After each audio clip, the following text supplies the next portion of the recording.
மூசா அலைஹிஸ்ஸலாம் அவர்களுடைய காலத்தில் வாழ்ந்த இந்த ஃபிரௌன் மூசா அலைஹிஸ்ஸலாம் உடைய தந்தையின் காலத்திலும் வாழ்ந்தான், தந்தையினுடைய தந்தையின் காலத்திலும் வாழ்ந்தான். ரொம்ப பெரிய வயசு அவனுக்கு, நீண்ட காலம் அவன் வாழ்ந்திருக்கிறான். ஒரு கட்டத்தில் மூசா அலைஹிஸ்ஸலாம் கேட்கிறாங்க, யா அல்லாஹ் இவனுடைய கொடுமை தாங்க முடியல, இவனை விட்டு வச்சிருக்கிறீ, அழிச்சிரு அப்படின்னு கேட்கிறான்.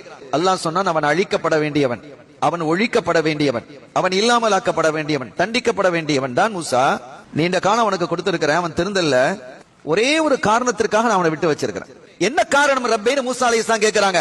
அவன் தன்னுடைய குடும்பத்தை இணைந்து நடக்கிறான், சேர்ந்து நடக்கிறான், குடும்பத்தை பிரிக்கிறது இல்ல என்று அல்லாஹ் சொன்னான். ஸல்லல்லாஹு அலைஹி வஸல்லம் சொன்னாங்க, உங்களுக்கு வயசு நீண்ட காலம் வாழ வேண்டும் என்று விரும்புகிறீர்களா, உங்களுடைய ரிஸ்கை உங்களுடைய செல்வம் அதிகரிக்க வேண்டும் என்று விரும்புகிறீர்களா, யாராவது அப்படி விரும்பினால் ஃபல் யஸில் ரஹிமா, அவன் தன்னுடைய குடும்பத்தை இணைந்து நடக்கட்டும். இந்த குடும்பத்தை இணைந்து நடக்கிறதுங்கிறது எப்படிங்கிறது முதல்ல தெளிவா நம்ம விளங்கணும். ரொம்ப அழகா சொல்லுவாங்க ஸல்லல்லாஹு அலைஹி வஸல்லம், அவங்க வந்தா நாங்க போவோம், அவங்க தந்தா நாங்க கொடுப்போம், நாங்க கொடுத்ததை அவர்கள் வாங்கிக் கொண்டால் அவர்கள் தருவதை நாங்கள் வாங்கிக் கொள்வோம். இது பிசினஸ் இல்லையா, இது ஒரு வியாபாரம், ஒன்ன கொடுத்து ஒன்ன வாங்குறது. எவ்வளவு அழகா சொல்றாங்க. அப்படி இருக்க கூடாது. அவர்கள் தரவில்லை என்றாலும் நீங்கள் கொடுங்கள், அவர்கள் அழைக்கவில்லை என்றாலும் நீங்கள் போங்கள், அவர்கள் உங்களை ஏசினாலும் அவர்களை நீங்கள் வாழ்த்துங்கள், அவர்கள் உங்களுடைய வீட்டுக்கு வர முடியாது என்று சொன்னாலும் நீங்கள் அவர்கள் அழைக்காத போது அவங்க வீட்டுக்கு போங்கிறாங்க. நமக்கு உத்தரவிடுவது ஸல்லல்லாஹு அலைஹி வஸல்லம். கேட்கணும், நம்முடைய பயணம் என்பது ஆகிரத்தை நோக்கி, சூனத்தை நோக்கி, ஜன்னத்தை நோக்கி இருக்கணும்.